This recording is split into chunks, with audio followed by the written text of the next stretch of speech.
श्रीमद् भागवत गीता तृतीय अध्याय कर्मयोग श्लोक नंबर 42। इंद्रियाणि पराणि आहु इंद्रियेभ्यः परं मनः मनसः तु परा बुद्धिः यः बुद्धेः परतः तु सः।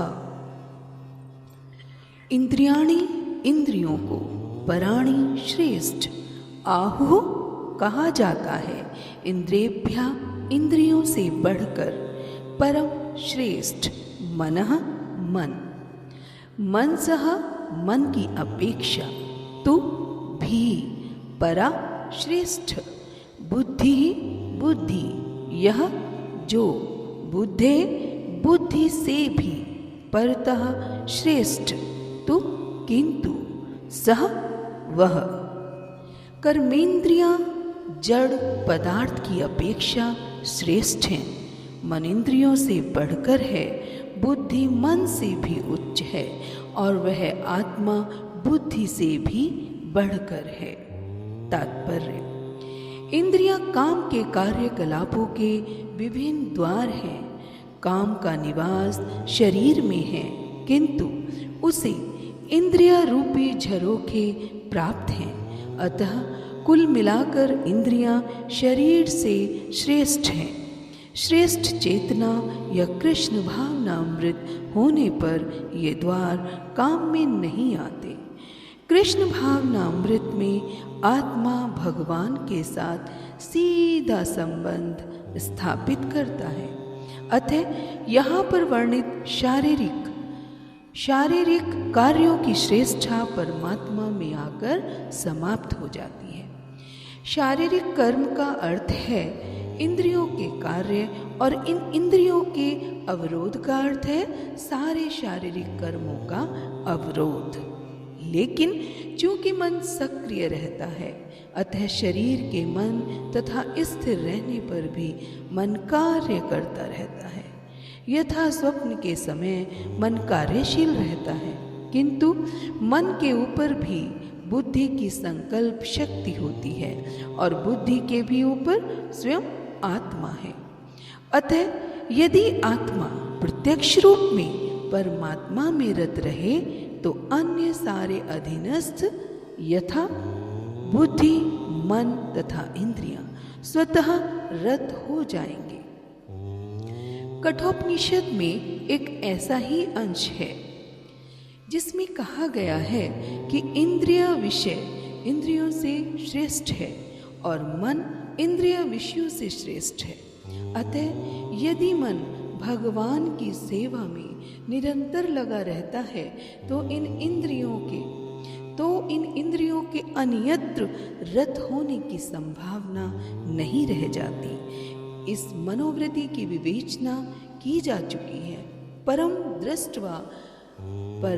दृष्ट्वा निवर्तते। यदि मन भगवान की दिव्य सेवा में लगा रहे तो तुच्छ विषयों में उसके लग पाने की संभावना नहीं रह जाती। कठोपनिषद में आत्मा को महान कहा गया है। अतः आत्मा इंद्रिय विषयों, इंद्रियों, मन तथा बुद्धि इन सब के ऊपर है। अतः सारी समस्या का हल यह है कि आत्मा के स्वरूप को प्रत्यक्ष समझा जाए।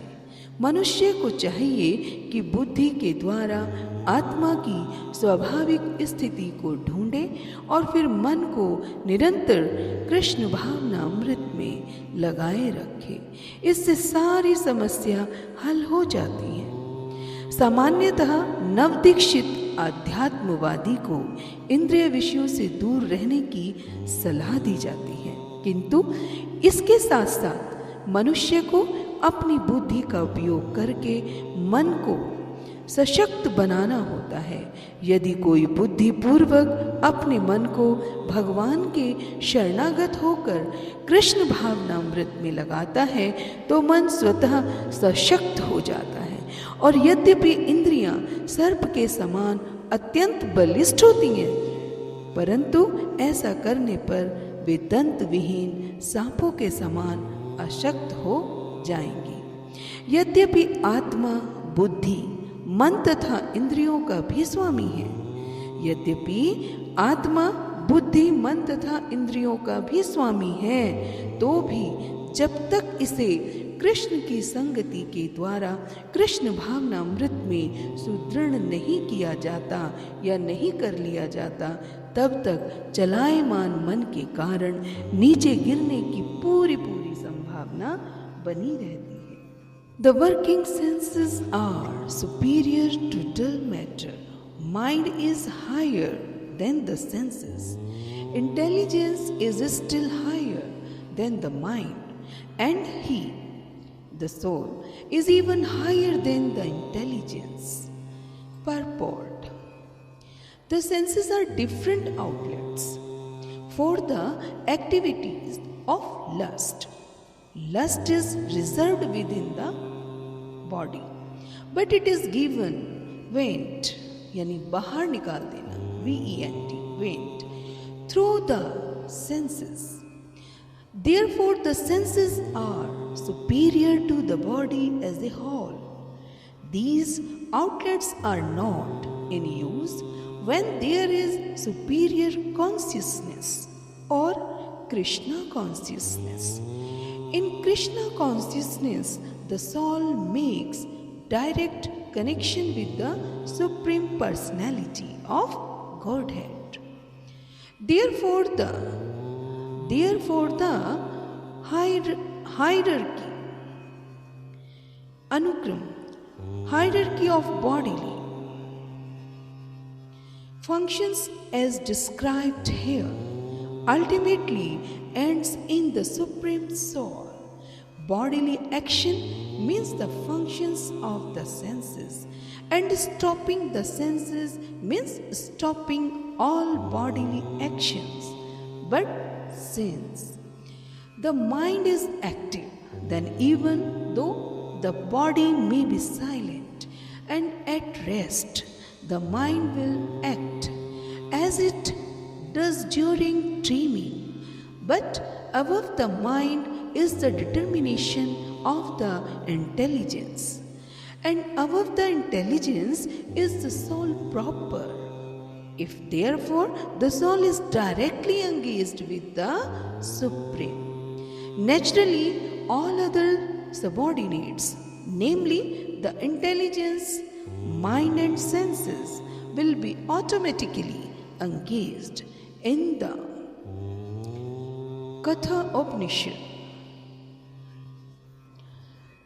Kathopanishad, there is a similar passage in which it is said that the objects of sense gratification are superior to the senses, and mind is superior to the sense objects.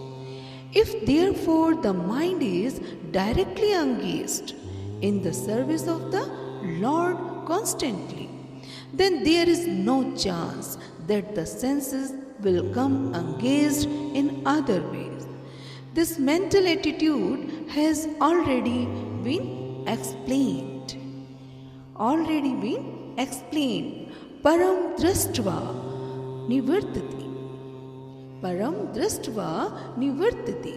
If the mind engaged in the transcendental service of the Lord, there is no chance of it being engaged in the lower propensities.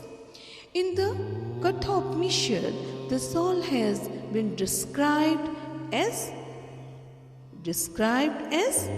Mahan. Described as Mahan, the great.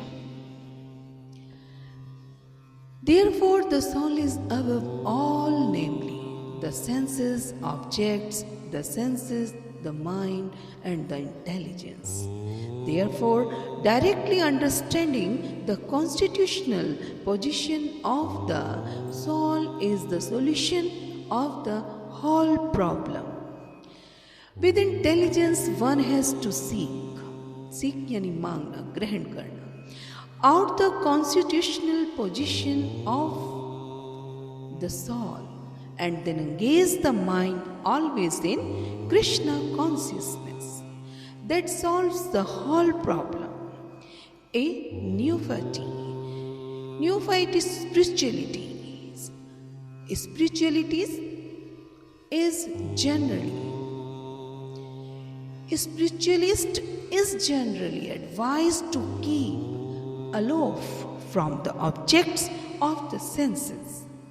But aside from that, one has to strengthen the mind by use of intelligence.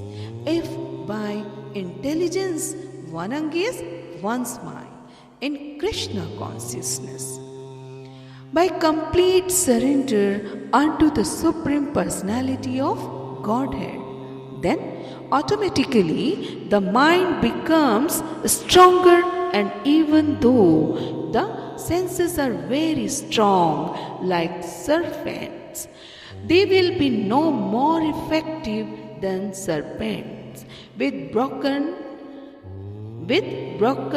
fangs.